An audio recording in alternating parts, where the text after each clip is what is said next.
आप सभी को गुड इवनिंग। आज हम यूपीएससी के बारे में थोड़ा बहुत चर्चा करेंगे और किस तरह से पढ़ा जाता है उसके बारे में हम कुछ ब्रीफ करने वाले हैं। तो यूपीएससी का वाहन तो आप लोग फुल फॉर्म जानना चाहते हैं या नहीं जानते हैं, तो चलिए हम बता देते हैं।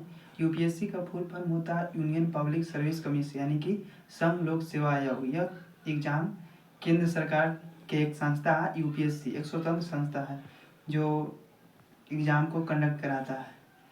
इसको एग्ज़ाम देने के लिए आपको कोई भी सब्जेक्ट या कोई भी टेक्निकल डिग्री से आप ग्रेजुएशन या पोस्ट ग्रेजुएशन होना चाहिए और एज सीमा है 21 साल होनी चाहिए। इसके बाद आप योग्यता है इस एग्ज़ाम को देने के लिए। इस एग्ज़ाम में आप हर तरह से, जैसे जनरल, ओबीसी, एससी, एसटी, हर तरह के मतलब आरक्षण मिलता है। ये सब बता दिया योग्यता किस तरह से एग्ज़ाम फॉर्म के बारे में हम योग्यता को चुनते हैं। तो 21 साल एज लिमिट है। उसके बाद आप 35 जेंडर हैं तो 32 साल, अगर एस सी हैं तो 35 साल तक फॉर्म भर सकते हैं। उसके बाद यूपीएससी में पीटी मेंस होता है और इंटरव्यू, मतलब 3 चरण में एग्ज़ाम होता है इसका। पहला होता है पीटी जो 2 एग्ज़ाम होता है, सी सेट और प्रारंभिक परीक्षा जीएस। सी सेट में होता है, सी सेट का मतलब होता है कि आप मैथ और रीजनिंग में आपको मतलब थोड़ा बहुत ज्ञान होना चाहिए। जैसे टेस्ट होता है क्वालिफाइंग पेपर के रूप में, और जीएस है जो आपको उसी से आपको मतलब कट ऑफ निर्धारित होता है। अगर जीएस में आप अच्छा परफॉर्मेंस करते हैं जैसे कट ऑफ के अनुसार, तो आप यूपीएससी के लिए मेंस के लिए क्वालिफाइंग होते हैं। उसके बाद आप मेंस देते हैं। मेंस में भी 9 पेपर होता है, हम थोड़ा बहुत चर्चा करेंगे। 9 पेपर के बारे में नहीं बता सकते हैं। 9 पेपर होता है। उसके बाद इंटरव्यू होता है अगर मेंस आप पास करते हैं तो। ये टोटल मेंस का एग्ज़ाम 1750 अंक का होता है, इंटरव्यू 275 अंक का होता है। अब हम पीटी के बारे में विस्तार से जानेंगे।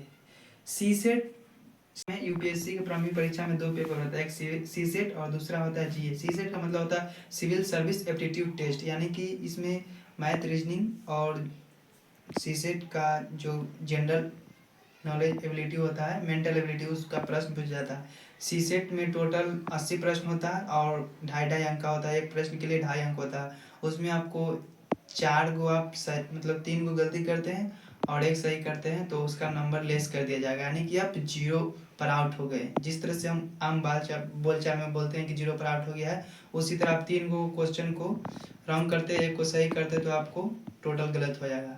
इस तरह से हो गया। और जीएस में होता है 100 प्रश्न होता है और 2-2 अंक का होता है, तो 200 अंक का होता है, जिसमें आपको पास करने के लिए, कट ऑफ को निर्धारित करने के लिए हम के अनुसार आपको, अगर आप 50 के आसपास मतलब चल जाते हैं तो आपको मान लीजिए कि मेंस के लिए आप क्वालिफाई हैं। इस तरह से जिससे प्रारंभिक परीक्षा अगर बेहतर कर लेते हैं तो उसके बाद मेंस के लिए आपको कॉल आता है हमारे संस्था यूपीएससी के द्वारा। और जब मेंस लिखते हैं, मेंस में हर सब्जेक्ट को अच्छा से ब्रीफ करने हैं, किस तरह से हम प्रेजेंट करते हैं, जब आप वो सब कर लेते हैं तो मेंस उतना बहुत हमको लगता है कि आसान है। लेकिन आप पीटी जब पास कर लीजिएगा तो मेंस आसान है। उसके बाद इंटरव्यू है। इंटरव्यू में क्या होता है कि आपका शैक्षणिक योग्यता क्या है और आप किस तरह से अपनी बात को, किसी टॉपिक को रिप्रेजेंट करते हैं जो अगला को लगे कि हाँ ये व्यक्ति हमारे प्रशासन में अच्छा कर पाएंगे और हमारे देश को एक भविष्य को बनाए रखेंगे। इस तरह होता है।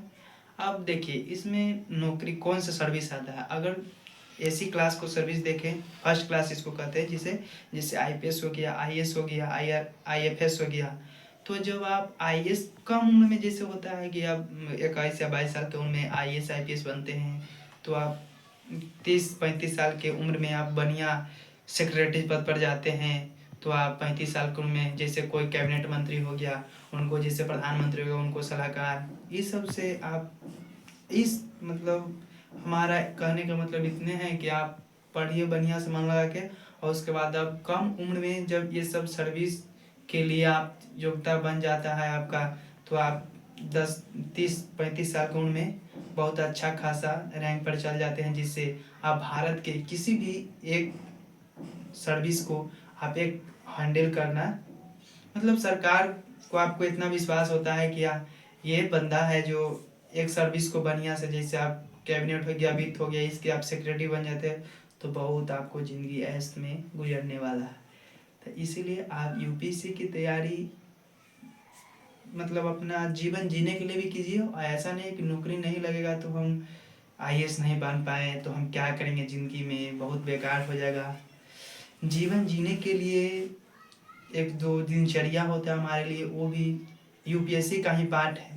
जब आप पढ़िएगा तो बहुत कुछ लगेगा कि हम नहीं होगा तो ये कर लेंगे, नहीं होगा तो वो कर लेंगे, समझे ना।